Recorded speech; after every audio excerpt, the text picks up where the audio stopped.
හරි ඉතින් කොහොමද ඔයාලට ඔන්න අදත් ලස්සන ලේසි කාඩ් ට්‍රික් එකක් අරගෙන ආවා. ඉතින් මේ කාඩ් ට්‍රික් එක කරන්න අපට අවශ්‍ය වෙනවා පැක් එක කොලයක් සහ පෑනක්.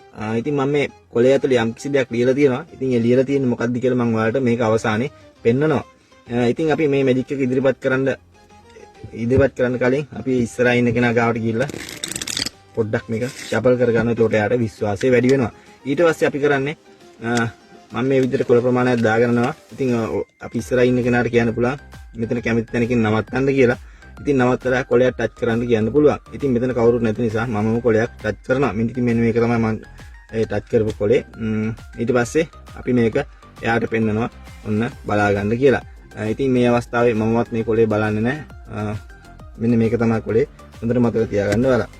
ඊට පස්සේ අපි මේ විදිහට පැක් එක උඩින් තියලා අපි ඉස්සරහා ඉන්න කෙනාට උනත් දෙන්න පුළුවන් මේක කවලම් කරලා දෙන්න කියලා. ඉතින් මේ අවස්ථාවේ මම කවලම් කරනවා. අපි මේක ෂපල් පාරක් දාගත්තා වුණා මේ විදිහට. දැන් මට කිසිම අවබෝධයක් නැහැ ඔයාලා ගත්ත කොලේ මොකද්ද කියලා. ඉතින් මම යම් කිසි විදියකින් ඔයාලගේ කොලේ තෝරලා දෙන්න උත්සාහයක් ගන්නවා බලමු මේක හරියයිද කියලා.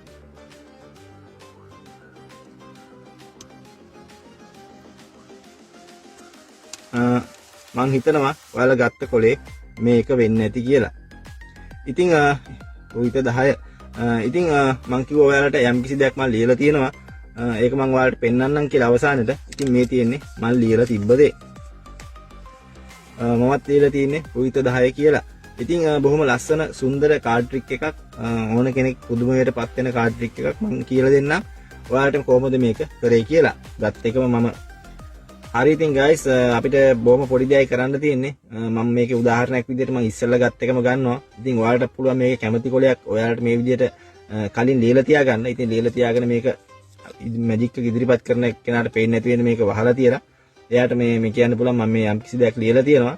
මම මේක ඔයාලට අවසානට පෙන්නන්නම් කියලා මෙහෙම වහලා තියලා ඉතින් මම දැනට රුවිත 10ම ගත්ත නිසා මේ විදිහට තියාගන්නවා.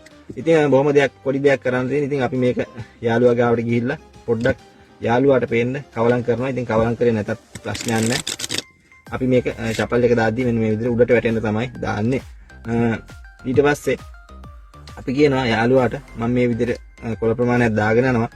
ඉතින් ඔයාලට මේක කැමති තැනකින් ස්ටොප් කරන්න කියලා. ඉතින් අපි දන්නා පැහැදිලිවම උඩ තියෙන රුවිත 10 කියලා. ඉතින් මේක මේ විදිහට දාගෙන යද්දි අපි මේක යටටම ගන්න ඕන. ඉතින් මේ විදිහට අපි කොළ දාගෙන ගිහිල්ලා ඊට පස්සේ මේ විදිහට දානවා. ඉතින් මේක යාළුවා මොන කොලේ ටච් කරත් අපිට ප්‍රශ්නයක් නැහැ. අපි උදාහරණයක් විදිහට මේ කොලේ ටච් කරා කියලා හිතමු. ඉතින් අපිට කරන්න තියෙන්නේ මේ කොලේ මේ විදිහට ගන්න ගමන් මේ යටම තියෙන රුවිත 10 මේ පැත්තට ගේනවා. ඉතින් ඔයාලට තේරුණා ඇති කියලා මම හිතනවා. මම ආයෙත් කරලා පෙන්නන්නම්. ඉතින් අපි මේ විදිහට කොළ ටික දාගෙන යනවා.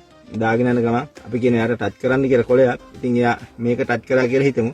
ඉතින් මේක මේ විදිහට දාගෙන යද්දි අපි මේ යටම තියෙන රුවිත 10 යටට ගේනවා. ඉතින් ඒ ගෙනල්ලා අපි පෙන්නනවා යාළුවාට මෙන්න ඔයාගේ කොලේ කී බලා ගන්න කියලා. ඉතින් ඊට පස්සේ අපි මේ විදිහට තියුවාම අපි දන්නවා දැන් කොලේ මොකද්ද කියලා. ඉතින් යාළුවා කොහොම මේක කවලම් කරත් කිසි ප්‍රශ්නයක් නැහැ. ඊට පස්සේ අපි යාළුවාට මේ කොලේ කොහොම ගත්තත් අවුලන්නේ.